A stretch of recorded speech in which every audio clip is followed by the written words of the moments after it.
Hello, friends. Welcome to Creative Medicine. In this lecture, we will learn about. Hello friends, let us now learn about the light pathway. So in the light pathway, first we have rhodopsin or visual purple. So what is rhodopsin or also called as visual purple?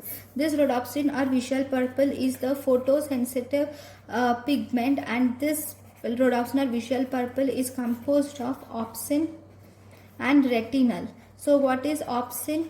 Opsin and retinal. Okay, opsin is the protein belonging to G protein coupled receptor. It is a G protein coupled receptor is optin. Then if you see the retinal, retinal is the aldehyde of vitamin A. Retinal is the aldehyde of vitamin A. Now when the light, what actually happens? When the light strikes the photoreceptors, there occurs the process in retinal will occur, which is called as photoisomerization. So now let us learn about this process of photoisomerization. So first and foremost, the rhodopsin will get rhodopsin is consists of opsin plus retinal, right? So this retinal in the rhodopsin is actually 11 cis retinal. This 11 cis retinal will get converted to all trans retinal. This all trans retinal will form meta-rhodopsin 2. This meta-rhodopsin 2 will activate the transducin, which is nothing but G protein. And once this activates transducin, this will cause activation of phosphodiesterase. This causes activation of phosphodiesterase, which will decrease the cyclic GMP, and thus it causes closure of sodium channels. Whenever there is closure of sodium channels, the process that occurs is hyperpolarization occurs due to closure of sodium channels, and thus it decreases the synaptic transmission. This results in the bipolar cell response and other neural responses. It results in bipolar cell response and other neural responses. Okay, so this is about the whole phototransduction.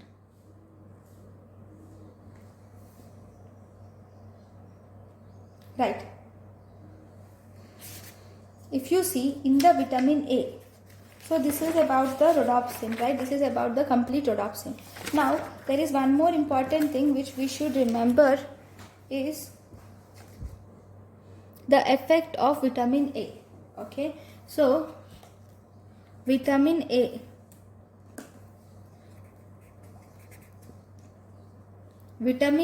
actually it is made up of all trans retinol.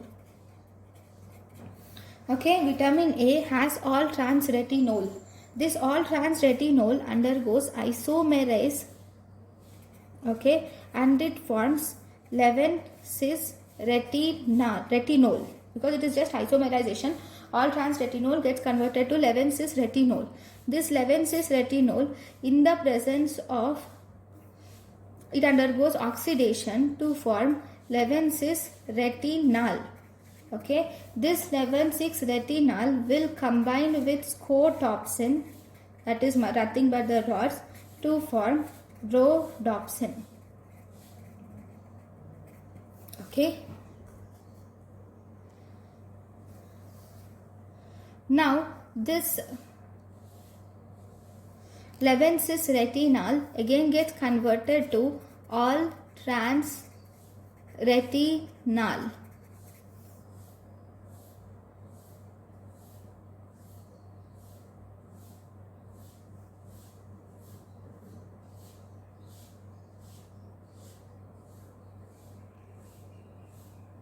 again. Okay.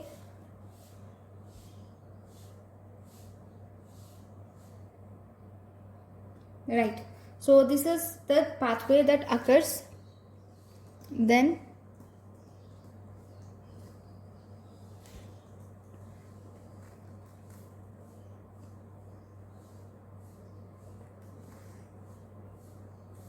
now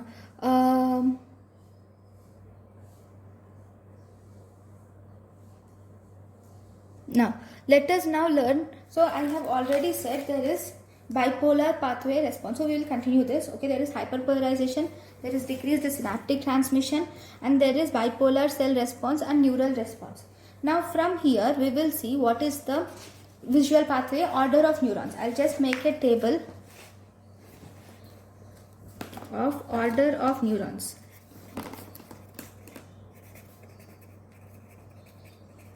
In visual pathway.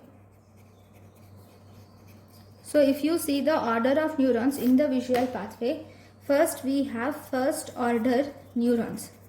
So first order neurons include photoreceptors. Photoreceptors like rods and cones are the first order neurons. Then what are second order neurons? Second order neurons are the bipolar cells. Then the third order neurons are ganglion cells, are also called as optic nerve. Then we have fourth order neurons, which are called as axons of lateral geniculate body.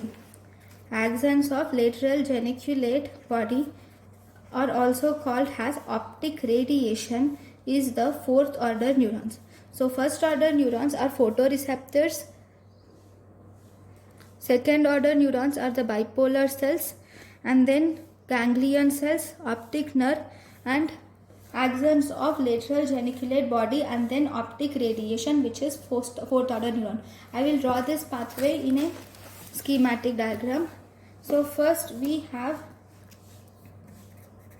photoreceptors in the retina, then they go into bipolar cells from here, and here they synapse with the second order neuron, which will go and start till the ganglion cells, and they synapse in the ganglion cells. So all this occurs in the retina itself.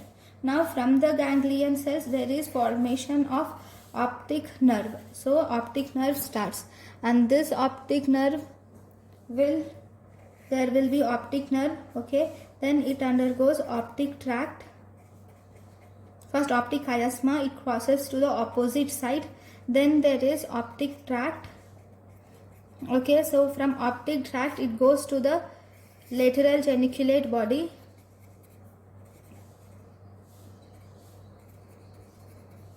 Now in the lateral geniculate body one more order neuron will start, and it will go to the visual cortex. So this is optic radiation. So this is about the visual pathway. So we have learned everything about the visual pathway from the light falling to the visual cortex, right? Now there is one more thing, some one-liners are being asked in various examinations. So as I have said, the response of rods, cones and horizontal cells is hyperpolarizing. Why? Because of the sodium. Okay, because of the sodium influx, there is sodium efflux. Because of the sodium efflux, there will be hyperpolarization will occur, right? Now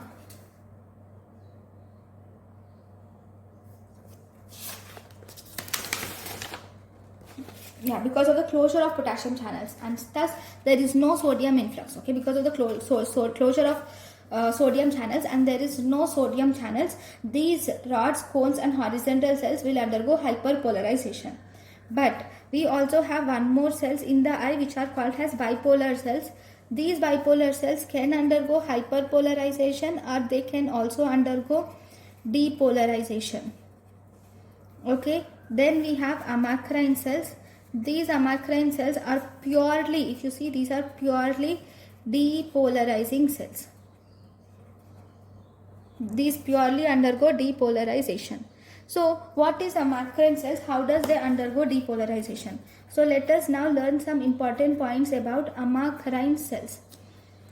Okay, amacrine cells are the cells in the retina.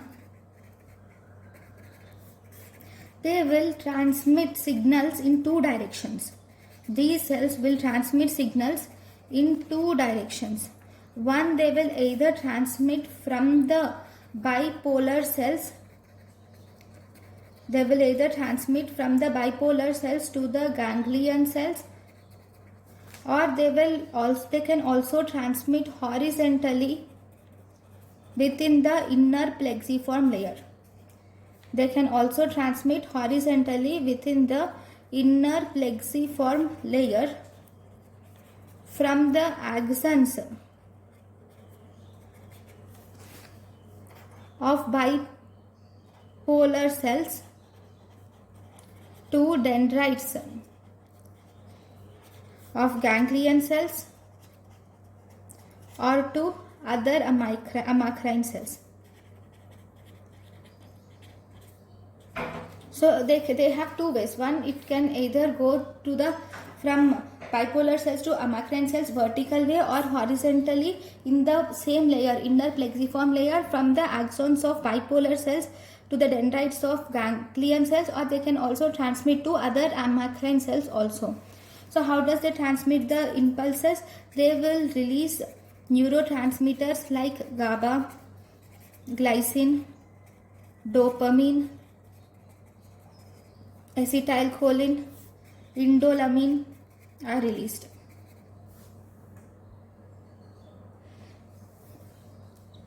Okay, by releasing GABA, glycine, dopamine and acetylcholine and indolamine, these will transmit the receptors. Right, so these are the neurotransmitters. Right, now there is also one liner which I have seen. What are the cells in the retina which are secreting neurotransmitters? What are the cells in the retina secreting neurotransmitters? The cells in the retina secreting neurotransmitters include, neurotransmitters are secreted by one, amacrine cells. I have already given the list of the neurotransmitters which are secreted by amacrine cells, that is GABA, glycine, dopamine, acetylcholine and indolamine. Second, it is all the neurotransmitters are also produced by photoreceptors, that is rods and cones. The rods and cones will produce glutamate. So if this is the rods and cones, they produce the glutamate to bipolar cells. In their synapse, they will produce the glutamate. Okay. Now, so there is also one more one-liner which I have seen in the previous years.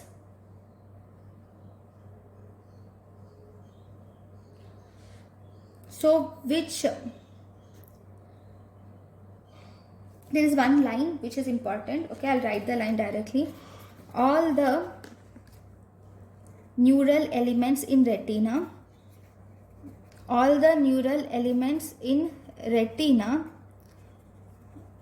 will exhibit local graded potentials. All neural elements in retina will exhibit local graded potentials except ganglion cells, and these ganglion cells will show action potentials. All the neural elements in retina will exhibit local graded potentials except the ganglion cells, which will exhibit the action potentials. Now, these are some one-liners. Now we will see the structure of lateral geniculate body. Now, in the lateral geniculate body has 6 layers. Okay, 1, 4, 6. and 2, 3, 5. Actually 1, 2, 3, 4, 5. But these are grouped as 1, 4, 6 and 2, 3, 5. 1, 4, 6 will receive input from contralateral eye. 1, 4, 6 will receive input from contralateral eye, whereas 2, 3, 6 will receive input from ipsilateral eye.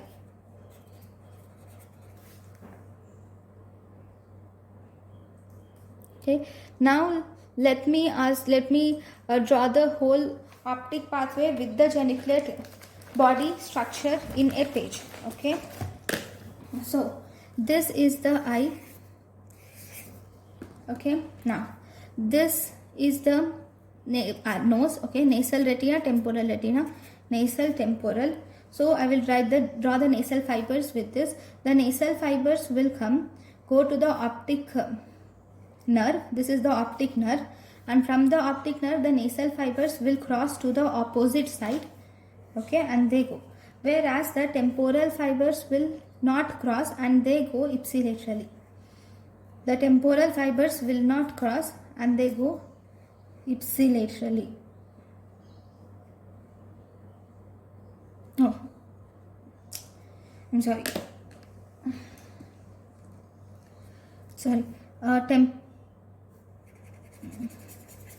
Right.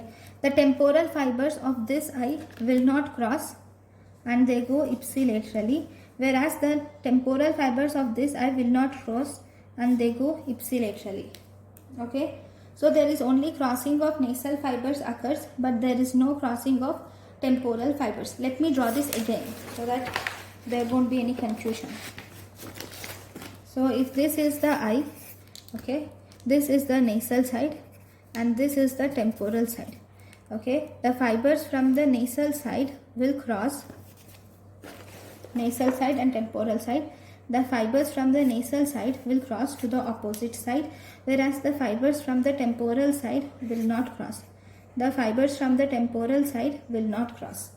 Okay, now once in the here the fibers in the temporal, now in the lateral geniculate body we have 6 layers. 1, 2, 3, 4, 5, 6 layers in the lateral geniculate body. Okay, this is lateral geniculate body. You have 6 layers. I'll write it in another color. 1, 2, 3, 4, 5, 6 layers. Okay, now I have said 1, 4, 6 will receive input from contralateral eye. So this is the contralateral eye, that is nasal fibers will receive 1, 4, 6. Okay, nasal fibers 1, 4, 6. Now temporal fibers, see the next 2, 3, 5 receive input from ipsilateral eye. Temporal fibers is ipsilateral eye. So 2, 3, 5 will receive fibers from ipsilateral eye. Okay, so this is one pathway. Now from the lateral geniculate body there is one more. Okay, this gets complicated here.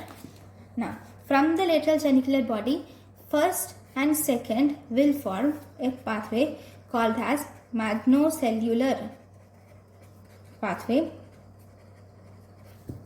whereas third, fourth, fifth and sixth will form parvocellular pathway. Okay, first and second will form magnocellular pathway, third, fourth, fifth, sixth will form parvocellular pathway. Okay, this is parvocellular pathway. Okay, right, now this is magnocellular pathway, this is parvocellular pathway. Both these at the end they will go into the primary visual cortex, which is area 17. So this is completely about the neurotransmitter. Okay, so now we have magnocellular pathway and paracellular pathway. So let us now learn the differences between the magnocellular pathway and parvocellular pathway. First, parvocellular pathway.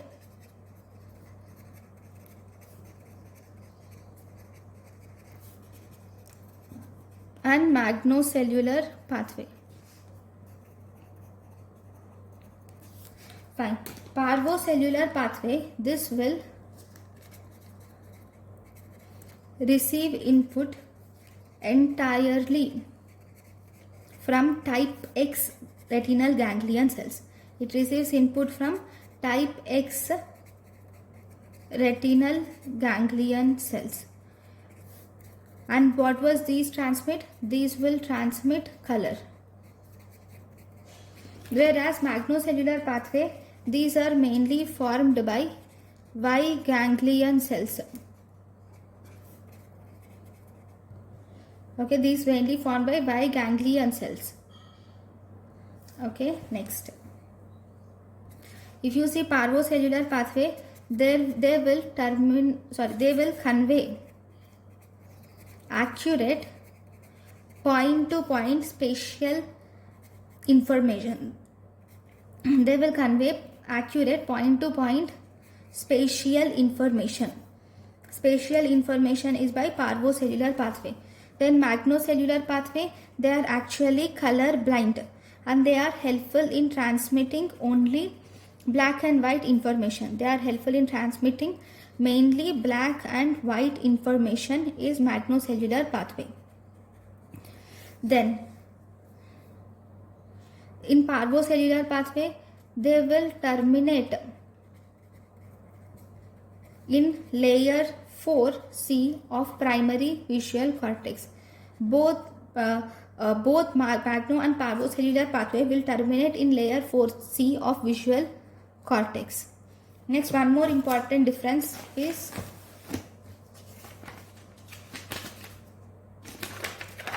difference in parvocellular pathway and magnocellular pathway. If you see parvocellular and magnocellular, so parvocellular will receive input,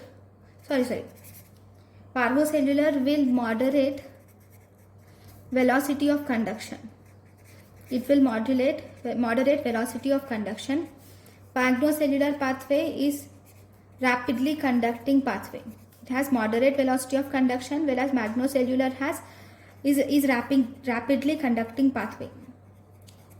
Whereas what does parvocellular carry? It carries signals related for color vision, texture, shape and fine details. It has color vision, texture, shape and fine details.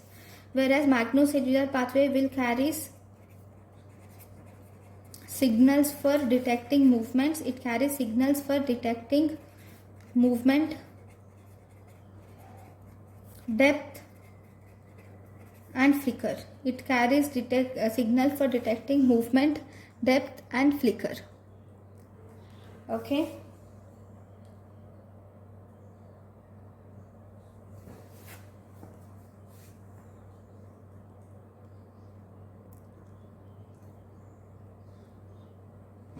Right, and one more important thing is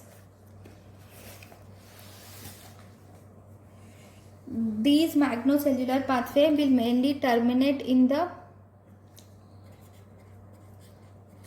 deepest part of 4C, layer 4C.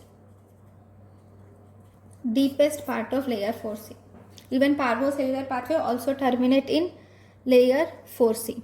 So this is about the visual pathway, everything. So thank you for watching. Thank you and thank you for watching.